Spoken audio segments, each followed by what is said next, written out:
Hali gani mtazamaji wa KCU TV, ni wakati mzuri kabisa uliotulia ambao unatukutanisha vyema na wewe mtazamaji wetu kwenye kipindi cha Wakung'uta Vumbi. Kipindi hiki kinakuletea maudhui ya watu mbalimbali wanaojishughulisha na biashara na shughuli mbalimbali ndani ya wilaya hii ya Temeke na hata nje. Hivi leo nipo kwenye kata ya Mtoni, mtaa wa Azizi Ali stendi hapa kama unavyoona, na hapa nipo kwa ajili ya kukutana na mama au mdada ambaye anajishughulisha Mkung'uta Vumbi, ambaye anajishughulisha na upikaji na uuzaji wa vitafunwa. Hapa tutakwenda kupiga naye story na tujue ni kwa namna gani alianza mpaka hivi sasa anaendelea. Je, ni changamoto zipi ambazo anakutana nazo katika biashara yake? Anatumia njia gani ushawishi wateja na mengine mengi? Usitoke hapo kwenye channel yako ya Kisima cha Uzima TV. Hii ni Wakung'uta Vumbi na mimi ni Anastasia Gerald. Twende pamoja. Naam, mtazamaji, kama nilivyokuambia, leo kwenye Wakung'uta Vumbi tumefika mpaka kwa huyu dada ambaye anajihusisha na upikaji na uuzaji wa vitafunwa. Tutakwenda kupiga naye story, ni mengi ya kujifunza na mengi ambayo utakwenda kuyapata. Yuko hapa. Habari dada? Salamu. Mzima kabisa. Mzima wako. Pole na kazi. Asante. Unajulikana kama nani kwa jina? Najulikana kama Lina. Lina, lakini jina la biashara? Jina la biashara ni Chengula. Chengua. Kwa nikiulizia mitaa hii Chengua? Chengula keki unapata. Chengula. Chengula keki. Yes, unapata vitafunwa. Ni vitafunwa tu au na chakula? Hapana, hapa tunapata vitafunwa vya aina zote. Bite keki, sambusa, pizza, egg chop. Vitafunwa vyote kwa ujumla vinapatikana. Okay. Kabla hatujaanza huko, natamani mtazamaji umpe historia yako fupi. Kwanza wewe kifupi tunaweza kusema wewe umezaliwa wapi, lakini ulianzia wapi kabla sasa hujaanza kufanya biashara yako, tukujue background yako afu tutakuja kwenye biashara yako. Mimi ni mzaliwa wa Njombe, lakini kwa sasa naishi hapa Dar es Salaam. Nilipoanzia mimi nilikuwa nauza mboga. Natembeza mboga. Nikatembeza kwa muda mrefu, bado sikufika kwenye lengo. Kama miaka mingapi? Kwenye mboga nimeuza kama miaka miwili. Nikatoka kwenye mboga nikaenda kuwa mwajiri wa bar counter. Nimefanya kazi hapa kwa muda kama miaka miwili, lakini lengo langu lilikuwa ni kufungua biashara yangu, na biashara ninayopenda ilikuwa ni hii. Baada ya miaka miwili, hela yangu ilikuwa kila mwezi ninapopokea mshahara nawekeza mahali kama mchezo. Kwa baada ya hiyo miaka miwili, nikakuta akaunti yangu inasoma kama milioni 2. Kwa nilianza na mtaji wa milioni 2, japo haukuwa unakidhi. Kwa mtaji wa milioni 2, lakini kwa kuwekeza kwa miaka mingi, kuanzia kwenye mboga ukaja mpaka kwenye counter bado unawekeza, ndipo ukaanza kufunga biashara yako. Kwa mara ya kwanza umesema ulianza na milioni 2. Sio rahisi, unajua. Ulikuwa tayari una taaluma ya upikaji wa hivi vitafunwa au ulianziaje? Hapana, sikuwa na taaluma. Lakini kwamba nilijaribu kupika mwenyewe, nikaona siwezi, nikaanza kugugu kwenye simu. Na Google jinsi ya kupika chapati, jinsi ya kupika keki. Kwa nilianza taratibu chapati, keki, mara bagia, mpaka nikafikia tu kuja kupika mpaka pizza na vitafunwa vingine vyote. Ina maana hujakaa darasani? Sijakaa darasani. Ni mtandaoni tu? Mtandaoni tu. Kumbe mtazamaji, inawezekana pia amejifunza tu mtandaoni. Kwa mara ya kwanza sasa unaanza, tupe historia yako fupi. Ulianza tu na vitafunwa vyote au ulianza na mandazi, baadaye keki, au ulianza kwa vyote kwa pamoja? Hapana, kwa siku ya kwanza nakumbuka nilianza na bagia. Nikanipa changamoto kwenye kupika, lakini nilifanikisha kuzipika na kuwateja wakipenda. Next ulikuwa eneo hili? Nilikuwa eneo hili. Siku ya pili wateja wakaniambia mbona upiki chapati? Kwa hiyo kabidi nianze kupika chapati. Sijapika chapati, nikapambana nikaanza kupika taratibu, naingiza kwenye mtandao chapati zinapikwaje, mchanganyiko wake unakuaje, mpaka kuja kuchoma chapati. Kwa hiyo nikaendelea na chapati. Hiyo nilikuwa naangalia kitu ambacho wateja wanahitaji nacho. Kwa hiyo wateja kiniambia tunahitaji maandazi, inabidi nijifunze kwenye simu jinsi ya kupika maandazi. Kwa siku inayofuata napambana najifunza mpaka nikafikia kupika. Wateja wananiambia mbona uweke sambusa? Pia nikaingia kwenye mtandao ili niwe nipike sambusa, ndio niwe na vifaa gani nini na nini na nini. Kwa hiyo ikafikia hivyo mpaka nimefika kwenye level ya leo kwamba naweza nikapika sambusa za 1150, sambusa za 500 labda 100. Naweza nikapika pizza 20 ambazo zinauzwa 2200. Naweza nikapika egg chop 30 ambazo zinauzwa 1000. Naweza nikapika mandazi ya nyama ambayo yana nyama katikati labda 10 hivyo. Uandaaji upoje? Maana mimi hapa naona tu vitu vipo kwenye kabati. Unachukua muda gani, lakini pia ni kwa namna gani unaviandaa? Uandaaji hapa mwanzo nilikuwa napikia eneo kama hili. Lakini baada ya hapo kuja kuona eneo ni dogo. Kwa hiyo kabidi nitafute sehemu ambayo nakuwa nafanyaje? Napikia. Ambapo hapa napika chapati tu. Lakini vitafuno vingine vyote nimevitengenezea jiko kwa ajili ya kupika. Unapika muda gani sasa? Muda wa vitafuno tunaanza kupika hapa saa 11. Kwa saa 11 tunapika maandazi, tunapika keki, bagia, chapati. Sambusa zinapikwa kuanzia saa 8 mpaka saa 12. Na wewe au? Hapana, baada ya kuja kujua, baada ya kuwa nimeshakuwa mwalimu, nimeweza kufundisha mtu mwingine ambaye yeye kwa ajili yake ni kazi yake kwa ajili ya kupika tu. Ina maana hata kama wewe tayari ushatangulia hapa saa 12 hiyo, kama unafungua saa ngapi? Ofisi inakesha masaa 24, isipokuwa Jumapili tu ndo tufanye kazi. Unakesha? Hongera sana. Na ina maana huyu yupo kwa ajili ya kuandaa vitafunwa muda wote, vihakikishe visiishe kabatini. Ndio, muda wote yupo kwa ajili ya kupika tu yeye kazi yake. Hongera sana kwa hatua kubwa ambayo umeipiga. Ni hatua kubwa sana ambayo ni vigumu watu kufikia. Na natamani kujua mpaka kufika hapa sasa, ni changamoto gani ambayo ushawahi kukutana nazo pengine katika biashara, katika mambo yote, uandaaji na pia uuzaji? Changamoto ambazo zipo, unaweza kuandaa kitu kwa sababu ulikuwa unaandaa ukiwa labda bibi, hususan wakati napika mwenyewe. Kwa kuta umepika mandazi yana sukari au yana chumvi. Hiyo ni changamoto moja hapo. Changamoto ya pili, unapika kitu unakiona wewe kipo kwenye ubora, lakini mteja akaja akamwambia mbona hiki kiko hivi? Na unajua kiko safi na ni kizuri na nimekionja kinafaa, lakini mteja akamwambia sijapenda, hakiko sawa. Hiyo ni changamoto moja hapo. Kwa kuitatua sasa unaitatuaje? Kwanza unatakiwa mkarimu.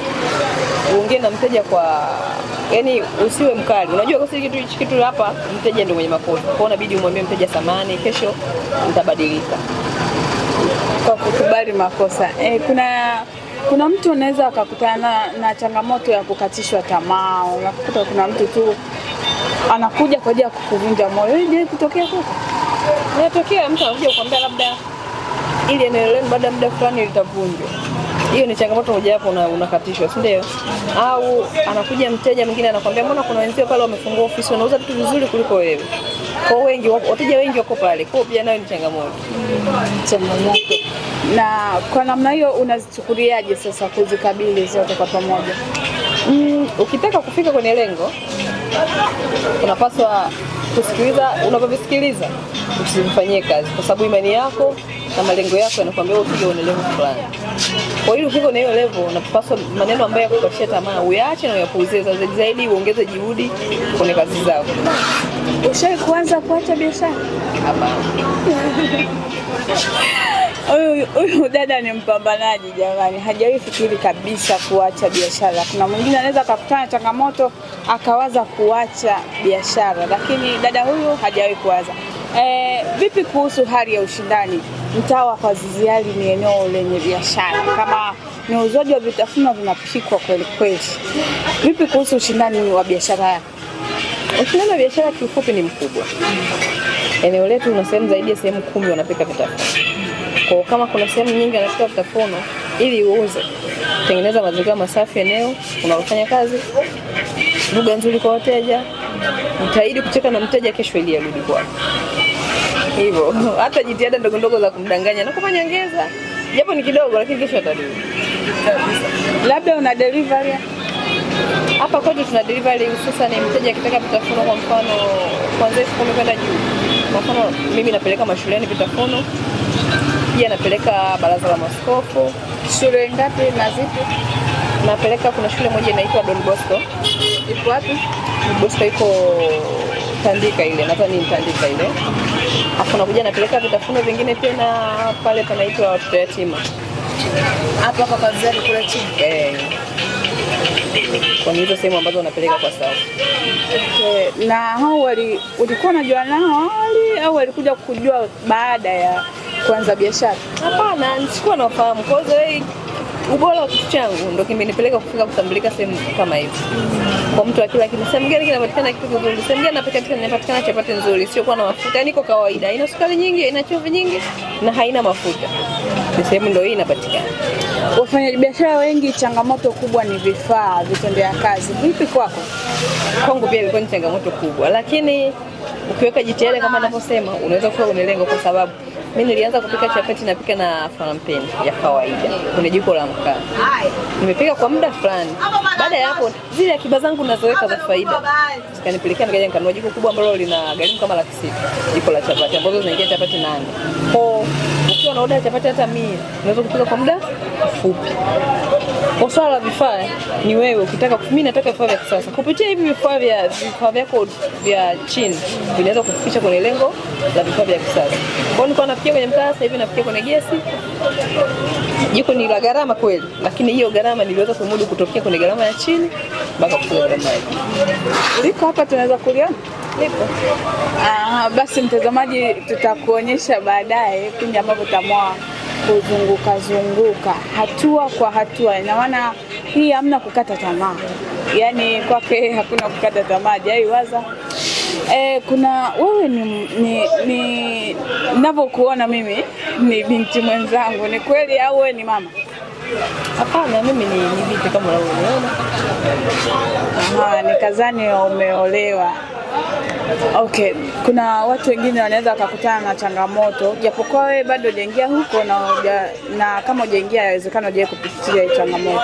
Unakuta yeye ni mwanamke anaamua kufanya biashara au anataka kufanya biashara. Mume wake unakuta anamkatalia, hataki afanye biashara. Kwako wewe unamshauri nini mama kama huyo? Bana nia ya kuanza ya uthubutu, lakini unakuta mwanamke hawezi, si nini, ukipata pesa utakuwa jeuri wewe unamshauri nini? Hapana, tunapokuwa kwenye ndani ya familia kila mmoja anatafuta, inasaidia kwa sababu leo baba amekosa au baba tufanye bahati mbaya alikuwa anafanya kazi akapata ajali akafariki. Mama ulikuwa ni mama wa nyumbani. Una watoto tufanye tu maximum 2 wanasoma. Hakuna shule sasa hivi wanakuambia labda hizo shule za kawaida wanakuambia zilipiwi, lakini zinalipiwa kwa njia nyingine. Mtoto anatakiwa na daftari, si ndio? Mtoto anatakiwa na peni, kuna kiatu, kuna sweta. Si ndio? Bado huyo mtoto anatakiwa kula. Ndio, sasa mama ulikuwa unakaa nyumbani. Baba anafanya kazi, wewe hufanya.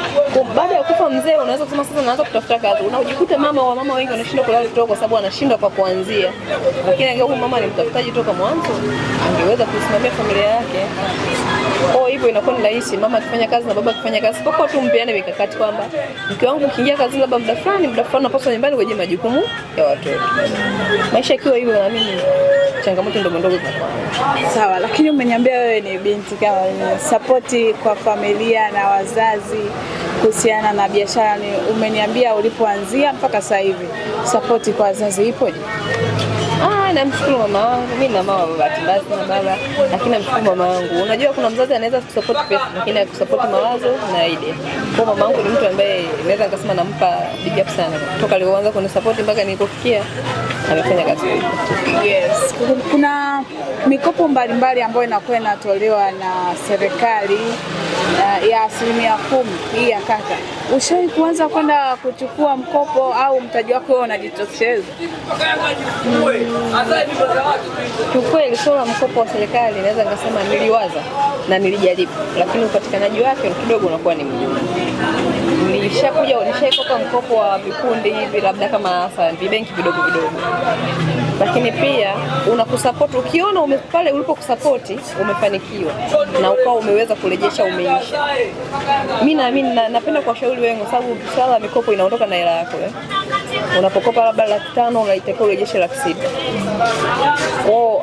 kuna asilimia kubwa unazikusanya wewe unazitoa tena kwenye mfuko wako ambao ulikuwa unatamani mfuko wako ufanyaje uongezeke. Kwa ukichukua wakati una shida yako ukaona hii shida yangu imeisha, usichukue tena kwa ajili ya tamaa. Inabidi uongeze juhudi wewe sasa kwamba nilikuwa nafika level hii, lakini ili nifike level hii nifanyaje? Niongeze juhudi. Changamoto inakuwa msingi kwanza, kama mimi nilianza kama hivyo msingi, kwa hiyo ndani ya milioni 2 bado ilikuwa itoshi. Kwa nikapambana, nikaenda nikachukua mkopo wa 500,000, nikanunua kifriza kwa sababu kwa ajili ya kuweka maziwa fresh na mtindi. Wewe ukauza vitafuno peke yake bila maziwa au bila chai. Unauza pia maziwa fresh na mtindi. Kwa mtu akija kupata vitafuno anapata na maziwa. Anapata na maziwa pia. Hongera sana. Asante. Kwa hivyo kwamba nilisapotiwa kwa ajili ya kupata friza, lakini baada ya kumaliza tatizo langu lilikuwa lishakuisha, niliacha kabisa kuchukua mkopo, nikapambana kufika kwenye juhudi zangu mwenyewe mpaka hapa nilipofika. Nje ya vitafunwa sasa utaniambia maziwa inabidi uoje vizuri. Unauza kitu gani tena? Hapa ndio vifaa vingine, tuna maji, tuna soda, tuna juice pia tunapatikana pia. Okay. Hongera sana. Sio tu vitafunwa na unapata na maziwa pamoja na vinywaji, yani maji pamoja na soda. Kuna mtu ambaye ni binti, wewe hujaenda darasani, lakini siku hizi kuna course ambazo zinatolewa kama hotel management kwa ajili ya wanafunzi ambao wanatamani kupika kama hivi, wanaenda darasani kupika kabisa. Kwanza nikueleze, una ndoto ya kwenda kujiendeleza, yani uongezeke zaidi hapa? Ndoto naweza nikasema hapana. Kwa nini hapana? Wanasema kitu kipenda utajua, hata kwa kujifunza, hata kwa kuona.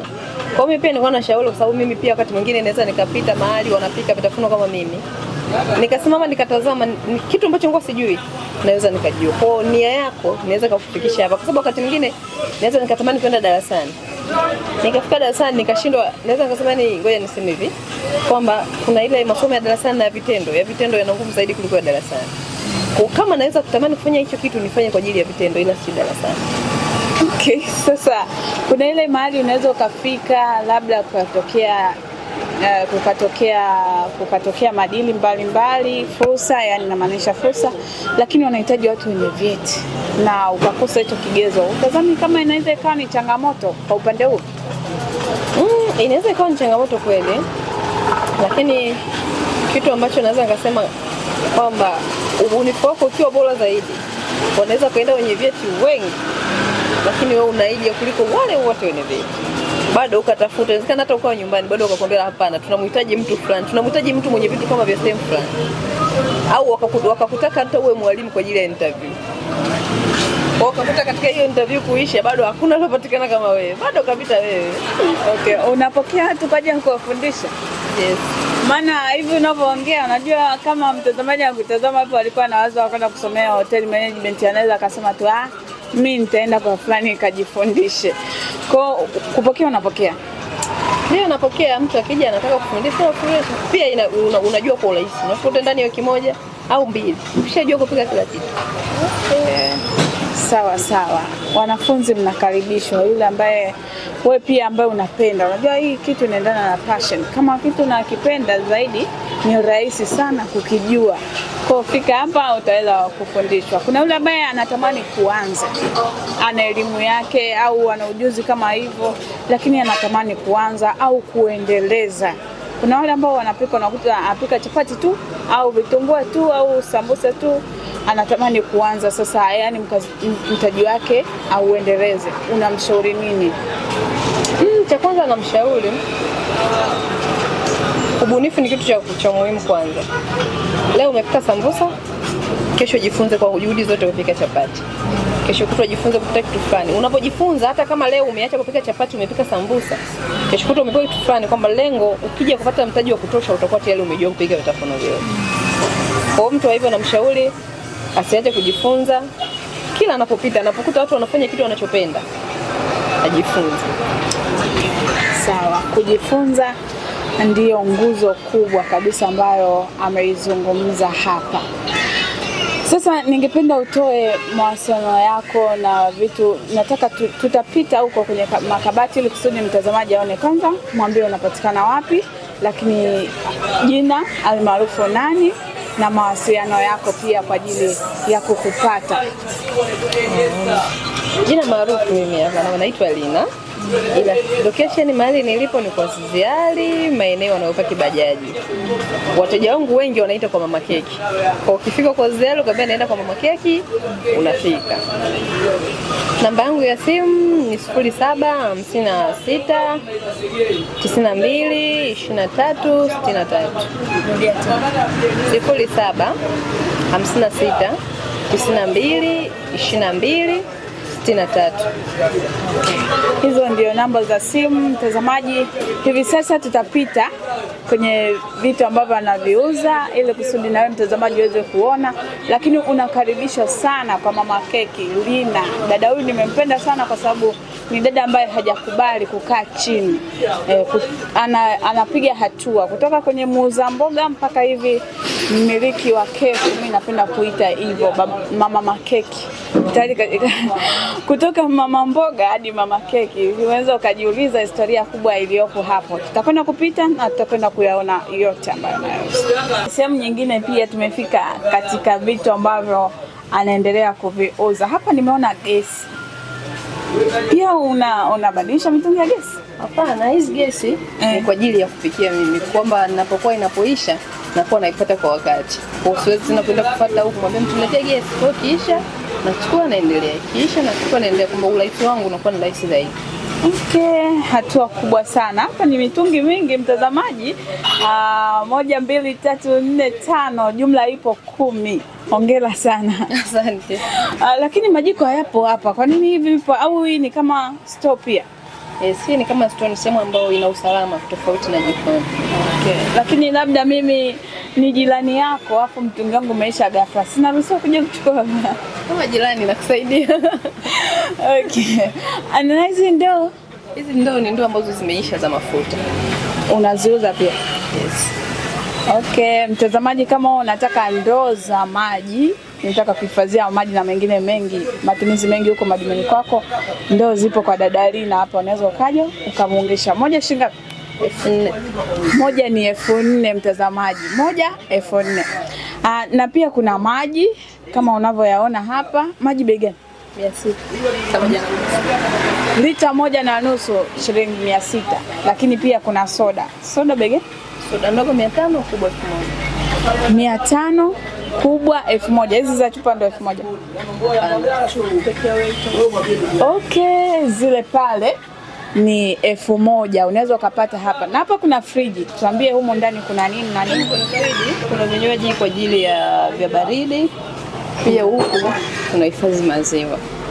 Huku ni maziwa, huku ni vinywaji. Vyote tunavipata kwa dada Lina hapa, Mama Keki. Sawa, tuendelee. Hapa hizi ni donuts. Nauzwa 500. Hayo mandazi ya pembe 3 yanauzwa 500. Hayo mandazi ya nyoka yanauzwa 500 pia. Hayo mandazi marefu 500. Hizi hapo ni kalmati zinauzwa 500. Ubunifu upoje? Ni wewe tu mwenyewe au kuna mtu anachangia ubunifu?